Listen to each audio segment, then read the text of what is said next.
Welcome to a new edition of the Neon Jazz Interview Series with jazz composer and bassist Paul Sanwald. The San Francisco jazz man just released 2017 CD simply called the Paul Sanwald Quartet, and it's some very evolved jazz. He started music professionally as a teenager and has worked steadily for more than 20 years as a sideman and leader. He went on to the New School's jazz performance program on scholarship and studied orchestration, conducting, and composition at the Julliard Evening Division. He's got a great story, a lot of stories, so please get to know him and dig this interview, my friends. Well, hey, I just want up front to say to you, I've been kind of a late bloomer to your music, but I love it, man. I'm really looking forward to talking with you. Thanks for taking a minute out. Oh, wow. Yeah, sure. Yeah, thank you. Well, let's dive into this latest Quartet 2017 album.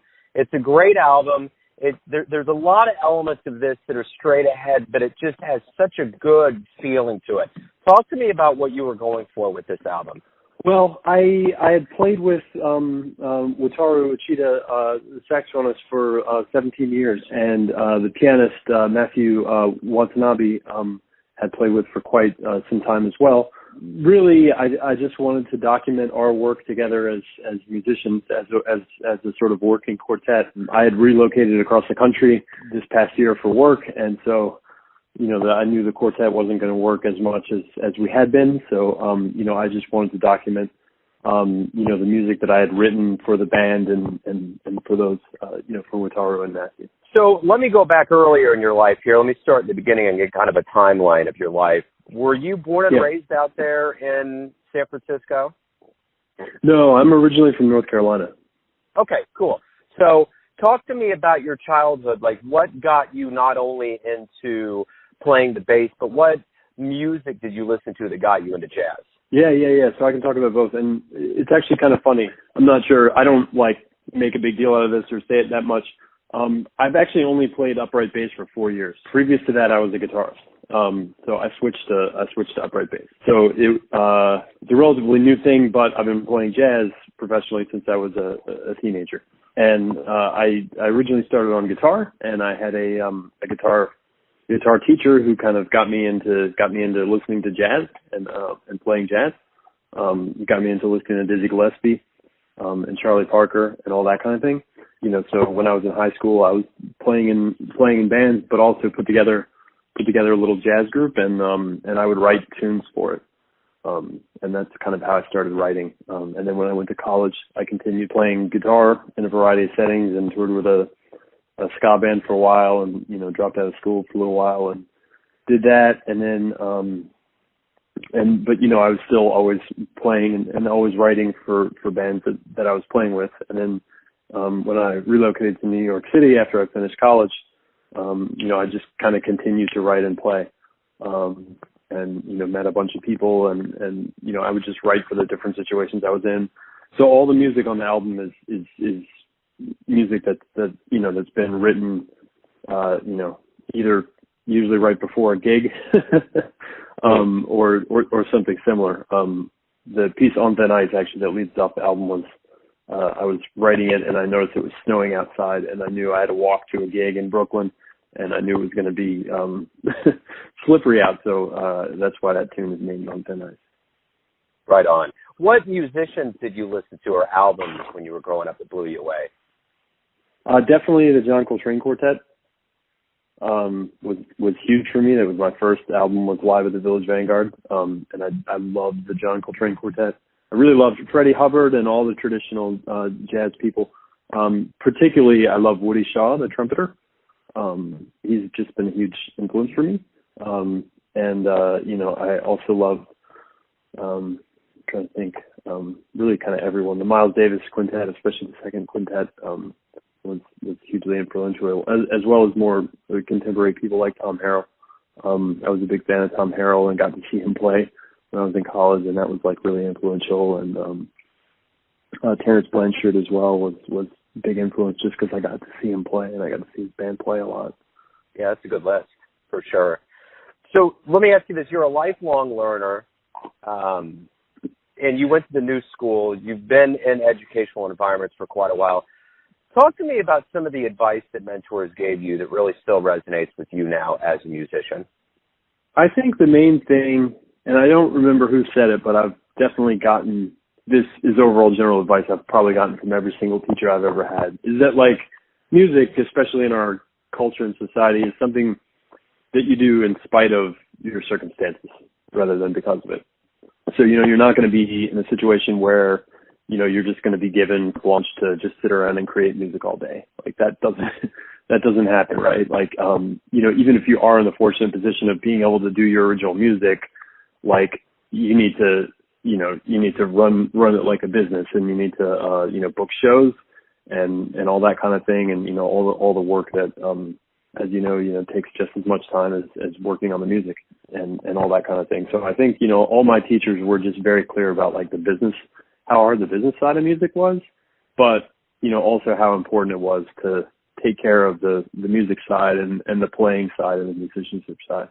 So the one thing about you is that you're a performer in different settings and with different numbers of individuals, but you also arrange and compose. How does all of this come together for you as a whole? What do you get out of each of those elements that add to you as a musician? So I'm also a very, like, in arranging and composing, I'm very, like, deadline-driven person. So I often use my performance as opportunities to arrange and compose.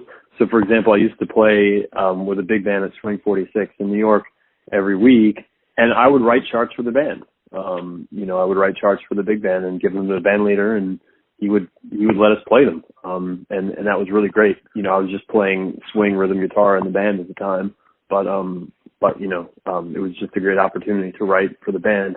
And I mean, all the music that I've ever written has always been like for a group that I'm playing with at the time or some kind of gig that I'm doing at the time.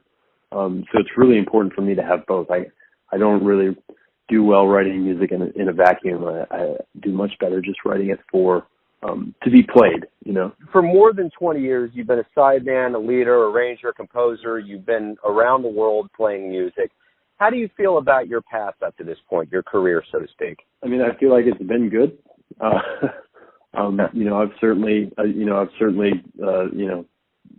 feel very grateful to have been able to do, to stay active as a musician, and all that kind of thing. I think for many people it's super difficult, and I'm just feel very lucky to have been able to do it.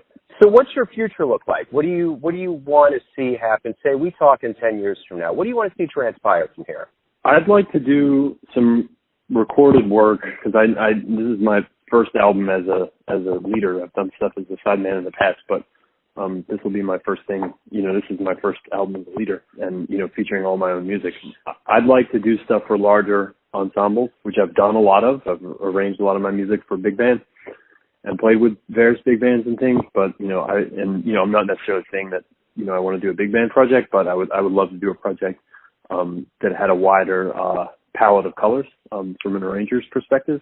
I would love to do. I've written some chamber music for string quartet and similar, and I would love to refine that and do that as well. So I'm looking to expand breadth in terms of ensembles and kind of music I'm doing, but main thing is I want to keep writing music and I want to keep playing to the best of my abilities. So I can only imagine as a musician, and I'm not one, that seeing live shows that have a profound impact on you have to move you in ways as a musician. You mentioned seeing Tom Harrell live.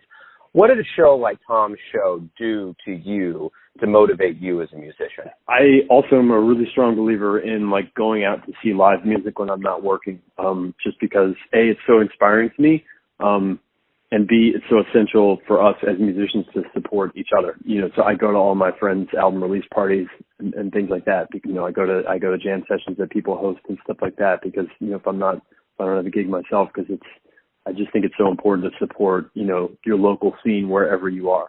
I think in terms of watching performances, I think I actually saw Tom at a big band rehearsal. He was rehearsing with the UNC Jazz Band, the UNC Jazz Repertory Band, for a concert in North Carolina. And it was super impactful to me because they were rehearsing a chart on Chasing the Bird, which is like a big band chart. And Tom improvised, even though it was just rehearsal. My teacher was playing piano and he invited me to come and sit and watch. It was rehearsal. He improvised like 3 completely different choruses on the tune. Like no, it was just like lick-free improvising. It was amazing. It's just completely different. Like nothing, always sounded like himself, but it was nothing in common.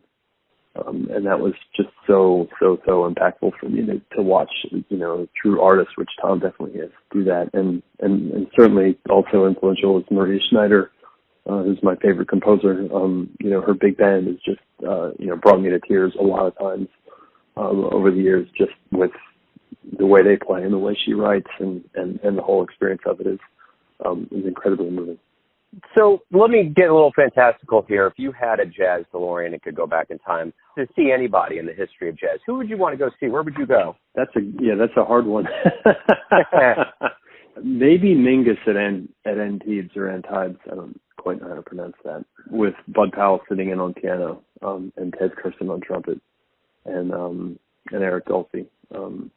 That's like one of my favorite live recordings ever, and it just like sounds amazing.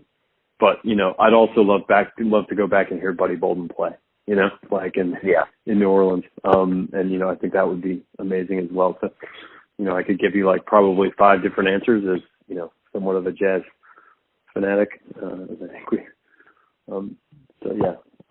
Yeah, no, that's good. That's good. Let me ask you this. As a jazz fanatic, as someone that's dedicated their life to music, playing this craft for decades, why do you love jazz?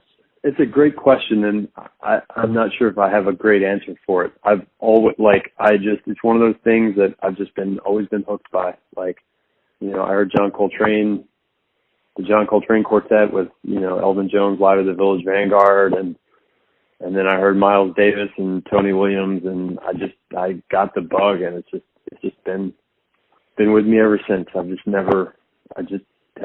love it, man. I was kind of chalked loving jazz up to something akin to, having a drink, or when you get weaned on cigarettes. There's something about it that when you get hooked early on, it's the bug that stays in you. It's obviously healthier, but it's kind of that addictive thing. It's just, it is what it is, Yeah. But let me get to the crux of you. This is my final question for you to kind of see who you are as a person and a musician. Everyone has a version of you, your family, your friends, your fans. But when you get up and you face today, who do you think you are? I think of myself as just trying to add something to the world that's positive. That's like a too generic an answer, but yeah, like when I'm playing a gig, like, maybe it's like a restaurant gig or like not like a concert fancy gig, but like just an everyday jazz gig. Like if someone like hears some music they like and enjoys it and that like perks up their day, that's awesome. Like that's what I want to do. Like, it doesn't, anytime, we had a the release concert last week and someone came up and they were like, hey, I really love that tune. Like that kind of stuck in my head. And I was like, that's great. Like that's what I'm going for. So I don't think of myself as like a bassist or a guitarist or, a composer necessarily. I just think of myself as trying to, I have music and it's a way that can kind of make the world a little bit better and make people's lives like a little bit better. I like it. That's a great answer.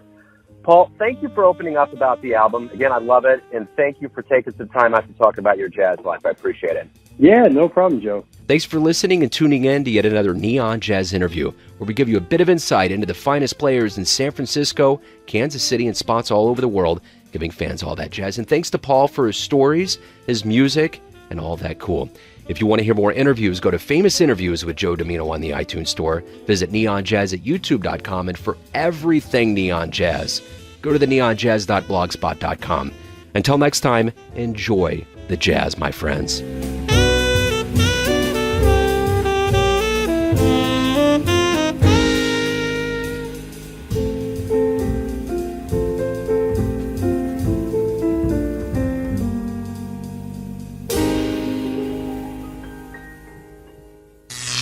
Neon Jazz.